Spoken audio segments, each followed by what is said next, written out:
Бүгін Қырғызстанда қайрадан тилекке қаршы көчкү болып,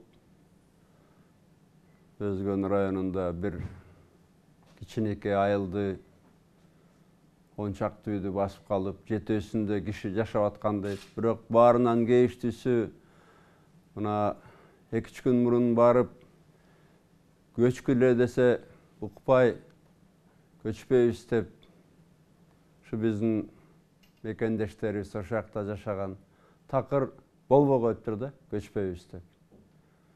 Анан кийин мен кайгырганым мындай да, мына бүгүн биометрика жаңы паспортты жасай турган жерге келип, эскисин көрүп атабыз, жаңысын көрүп атабыз. Албетте тилегибиз дагы жакшы. Жакынкы жылдарда 3-4 жылдын ичинде кыргыздын саны 7 миллион болуп калат деп. Бирок ушундай да кайгырасың да, мен деле айылга өскөм. Албетте көчкүсү келбегендерди түшүнөм. Жазында даяр жайып турат, көчкүсү келбейт. Бирок ушу макул, сен өзүң үйдүн кожоюну же кожоюкасы көчкүң келбей атса, балдардын эмне абалы бар? Şu malдын башы баланын башынан артыкпы? Малдын жаны баланын жанынан артык. Ошо балдар аман калса, малын да сатып берет.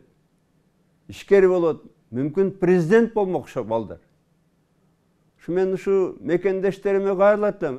Малдын жанын, дүнөөнү баладан өйдө койбосок. Анткени ошол жерде көчкүсү келбей койгон мүмкүн чечимди кабыл алган чоңдору да.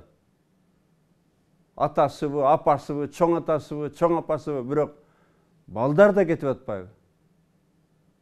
Балдарды кичине ойлош керек. Баш аман болсо мал дайыма табылат. Мен деле кембагал үй бүлөдө чоңойгом. Апам жалгыз коюн аяч эмес.